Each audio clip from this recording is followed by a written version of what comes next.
লোকসভা নির্বাচনের সময় দক্ষিণ 24 পরগনার বারুইপুরের চম্পাহাটি পঞ্চায়েত এলাকায় ভোটার ছিল 18,000-এর কিছু বেশি। কিন্তু জানুয়ারি মাসে প্রকাশিত ভোটার তালিকায় ভোটার বেড়ে হয়ে গিয়েছে 22,400। ভোটার সংখ্যার অস্বাভাবিক বৃদ্ধির কারণ খুঁজতে গিয়ে চোখ কপালে ওঠার জোগাড়। দেখা গিয়েছে পঞ্চায়েতের প্রায় সব বুথেই 200 থেকে 300 জন ভোটার বেড়েছে। বিজেপির অভিযোগ, ভোটে জেতার লক্ষ্যে শাসক দল তৃণমূলই এভাবে ভুয়ো ভোটারের নাম তালিকায় ঢুকিয়েছে।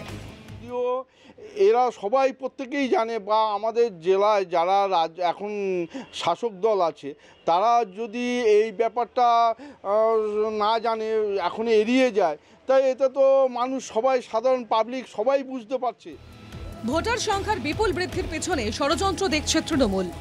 এটা বাইরে থেকে পরিকল্পিতভাবে, কোনো চক্রান্তভাবে এই ভোটার লিস্টের নাম এগুলোকে অ্যাডিশন করা হয়েছে এবং এই অ্যাডিশনের পেছনে কিছুটা আমার মনে হয় যেটা একটা কিছু সাইবার ক্রাইম চলছে, যেগুলো হয়তো কিছু পয়সার বিনিময়ে বাইরের ভুয়ো ভোট আমার এলাকায়।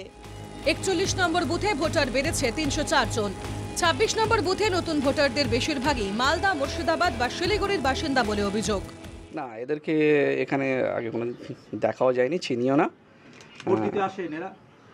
না, এরা ভোট দিতেও আসে না, এদের এখানে কোনো অস্তিত্বই নেই এদের। আচ্ছা আচ্ছা, এখানকার বাসিন্দা না? না, এখানকার বাসিন্দা এরা না। 40-42 বছর এখানে বসবাস করছি, যে নামগুলো দেখালো এদের কাউকেই তো আমি এখানে এলাকায় কোনো দিন দেখিনি বা এরা ভোট দেয় না।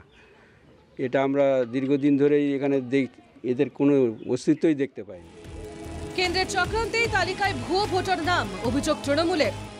এই অনুপ্রবেশকারীদের বিষয়টা, যারা অবৈধ অনুপ্রবেশকারী, এটা রাজ্যের আওতায় পড়ে না, সীমান্তটা পাহারা দেয় বিএসএফ।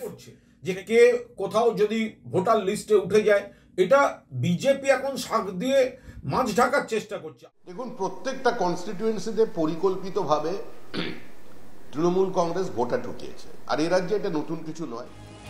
ভুয়ো ভোটার খুঁজে বের করতে চম্পাহাটি পঞ্চায়েতের তরফে বাড়ি বাড়ি গিয়ে চলছে স্ক্রুটিনির কাজ। রাজনীতির বিতর্কে না ঢুকে চম্পাহাটির বাসিন্দাদের দাবি, ভুয়ো ভোটারদের নাম বাদ দেওয়া হোক তালিকা থেকে।